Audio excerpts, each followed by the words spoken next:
What's up guys, Messi here and welcome to a brand new video. Today we're looking at a potential Euro 2016 squad for England. They're just 94 days now until the tournament starts. I think it's in like June, so we're very close to it now and I'm very hyped for it because England, we have quite a good team on paper and really we usually underperform. Hopefully this year it can change a little bit. But before we start guys, so enjoy this video, smash that like button. 2,000 likes would be absolutely awesome. If you're to my channel, class subscribe button for more. And also in the comments below, let me know who you would take to Euro 2016 if you're the England manager. And a couple of things I want to point out just before we get into this. This was extremely difficult to narrow down to 23 men, but we'll also cover players that missed out and the reasons why they missed out on top of that. And it's not necessarily players that I want to go or the squad I'd choose, but it's what I think will happen. And apologies if I have missed any players. Let's start then the goalkeeper. I've gone with Joe Hart. It's the pretty obvious one. Although right now, England have some decent competition for that #1 goalkeeper spot. The likes of Jack Buckland and also Fraser Forster now fit again. I mean, Joe Hart isn't necessarily guaranteed. He's still a very good goalkeeper though, and it's finally a situation where we have someone to rely on if he does get injured or say suspended, something like that.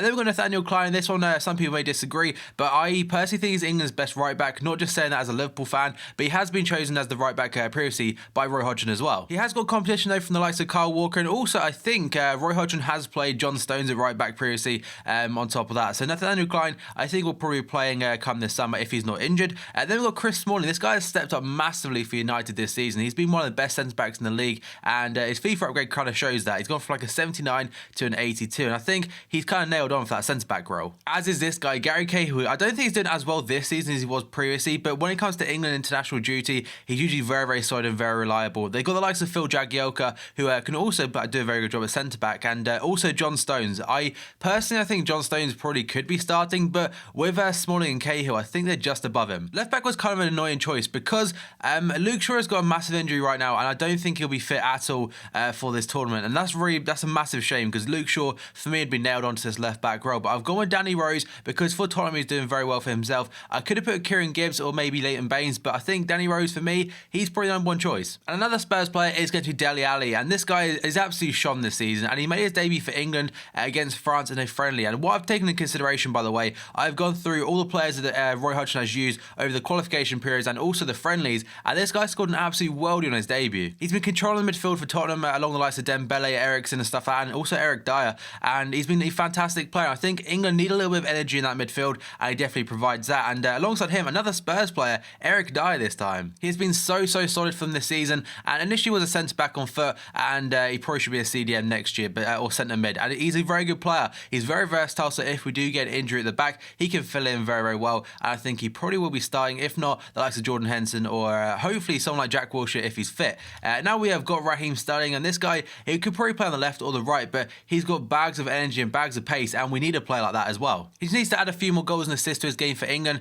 and he could definitely be a start in the future. We have got Jamie Vardy as a left midfielder this time, and we'll show you the formation in a moment. And this has been like a key theme when Jamie Vardy has played for England, and despite being the top goal scorer right now in the BPL and also top of the league, I think he will be played out wide. It seems that Roy doesn't like having a two-striker formation, and I'll show you that in a second, but the cam I've gone with Wayne Rooney, but this one is quite a controversial one because he is England's top goal scorer of all time, but apparently could be injured for the tournament, although that's not confirmed. And with a lack of experience in this team, you do need a couple of players here and there scattered that have a lot of experience at international level. And then finally, the start 11 player is going to be Harry Kane, England's second best striker, just behind Jamie Vardy at the moment, in my opinion. And when he's always fit, but to be honest, but he's got a great eye for goal, and we need a goal scorer. But the formation is a 4-2-3-1, and they're the players I've chosen. So them players, again, let me know in the comments below if you disagree with this, but this isn't necessarily who players I want. But we have got a bench full of players that probably will make the plane as well. So first I've got Jack Buckland. Some people argue he's England's best goalkeeper. I still believe Joe Hart is.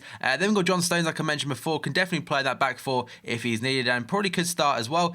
We've got Kyle Walker, the competition for Nathaniel Klein. And this guy, I mean, he could get in the start 11, depends what Roy actually wants in them. And Ross Barkley, this guy, again, could easily get in that midfield. And it does just depend on what formation Roy goes for, because if he goes for a 4-2-3-1, it's going to be very hard for him to get into that midfield because he's not very defensive minded. I know Dele Alli isn't, but he's got Eric Dyer next to him, and I don't think Barkley is a CDM, but if Rooney's injured, he could well make that camera. We've got Jordan Henderson, Liverpool's current captain, and he's not doing as well as he was previously, but I still think he's quite a good squad player if someone does get injured. Theo Walcott, this one is massively controversial because I don't think he should be on that plane whatsoever, but I think Roy Hodgson does like him. He's got bags of pace, and again, like I keep mentioning with the quick players, we need that. And Walcott, he does every now and then perform for England, but the likes of Andrew Townsend do better than him, and it's probably there just for the name's sake. We've got Daniel Sturridge, another player could be controversial, but when fit is definitely among England's best players. Although he hasn't shown that for England yet, he definitely does show that all the time for Liverpool, and I think it'd be kind of stupid to leave him out. I know it's a bit of a risky one, taking a player that could well be injured at some point during the tournament, but I think Sturridge should definitely be going to the Euros. We've got Fraser Forsyth, definitely come back into form recently. The last couple of games he has had a few slips here and there, but still a very top class goalkeeper. Phil Jagielka, very reliable. Danny Welbeck, this guy done very well in qualifying, but unfortunately I think the injuries may kind of hinder his chances a little bit. I'm aware that goes against what I just said for Daniel Sturridge, but Danny Welbeck, for me personally, is probably one of the only England players that does show up every now and then when we have quite kind of big games, and definitely during the qualification period. James Milner, this guy may necessarily not be the best of players, but I think in terms of what Roy Hodgson would see in him, he's very versatile. He can play century, he can play on the wing, he can play at the back as like a fullback, so I think that's kind of the situation that Milner would be in. Definitely not a starter. And Mikel Antonio, this guy has stepped up massively for West Ham. I think it'd be very harsh not to take him. I know we've got 23 players that are kind of on the verge of going, or if not backups, or possibly players that are injured and stuff like that, or players that just may get overlooked completely. So first up, most of these players, by the way, also have featured for England in the past, or been in the squad for like friendlies and stuff like that. So Tom Heaton of Burnley, personally not seen much of him, but must have done pretty well for himself, given I think Burnley are doing very well in the Championship. He was in the England squad just a few months ago.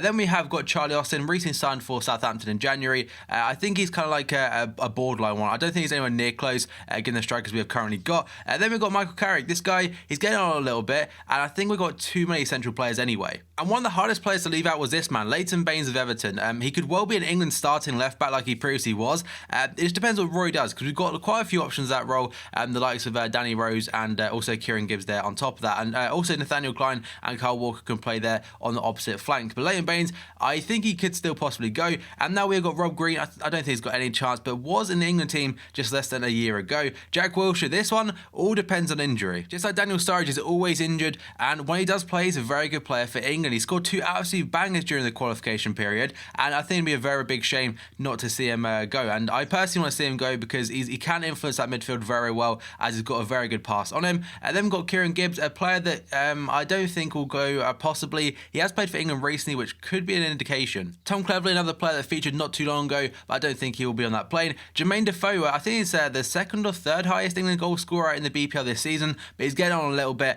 and maybe used as a backup. We'll have to wait and see. Adam Lallana, this one again is quite hard because he's a very versatile player, and Roy Hodgson does seem to like him. I know the last couple of weeks for Liverpool, he has kind of like upped his game a little bit, back to near enough the level he was at Southampton, so we'll have to wait and see whether he goes or not, although he may probably be a backup. And then we've got Aaron Cresswell. I didn't want to leave out any West Ham players because Cresswell could easily be a left back again, but I don't think he's played for England as of yet. Then we've got Luke Shaw. Unfortunately, a player's got a massive injury and probably won't go into a tournament due to that. Then we've got Danny Drinkwater, currently top of the BPL, like I mentioned before, with Leicester City, and he kind of gets overlooked a little bit, but could probably sneak into that team somewhere. Phil Jones is another player right now that is injured, but is expected to return very soon. I think it's March the 12th is the expected return date from injury, so he could well be in the plane if he does prove his fitness. Ashley Young, a player that I think may be out of the tournament due to injury. Yeah, don't quote me on that. I have no idea, but I think he is definitely currently injured, and maybe for the season, as I remember him actually getting injured in the game I was watching. Then we've got Ryan Mason, has featured for England before, but I don't think has any chance of going to the tournament this summer.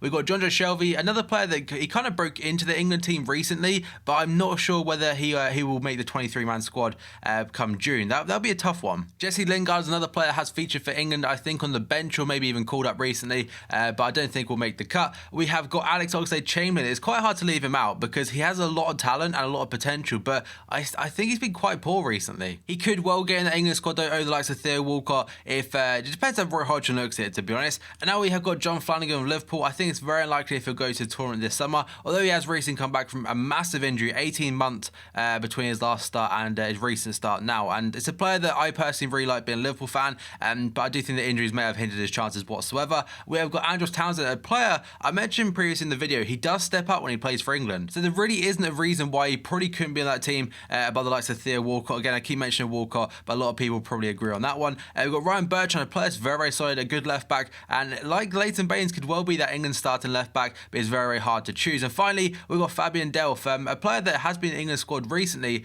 and he's quite a good versatile player, that could well make the cut. And like I mentioned at the start, we're just 94 days away from the tournament started, which means we're about probably a month and a half away from finding this team out for real. And that'll be a very interesting time because England, they had this finally a team that possibly has quite a bit of talent in it. It depends. I don't think we've got the right manager whatsoever. But I looked at the World Cup 2014 squad and we took 3 goalkeepers, 7 defenders, 9 midfielders, and also 4 forwards. But the 23 men I've chosen will be on your screen and probably were before. And it's quite I don't know, compared to the team we took to the World Cup, I think this one's just a little bit better because we've got a lot more energy and exciting players in that team, in my opinion, compared to what we did have. There are also the likes of Andy Carroll, which could well be a backup player. I think they can name like an unlimited amount of backup players, to be honest, but Andy Carroll could definitely be on that list. And if you're aware, I think probably about a month or 2 ago, Roy Hodgson actually had like a 40-man pre-Euro 2016 dinner with 40 players, like I mentioned before. The likes of Daniel Sturridge and Danny Welbeck were there, but Luke Shaw was not. And that could well be an indication to what players he kind of feels will be on that plane this summer, guys. So that's the end of the video. If you enjoyed it, smash the like button. Shoot those likes, be absolutely awesome. If you're to my channel, click subscribe button for more. And also in the comments below, let me know your thoughts and let me know if I have missed any players, guys. So thank you for watching this video, and I'll see you next time.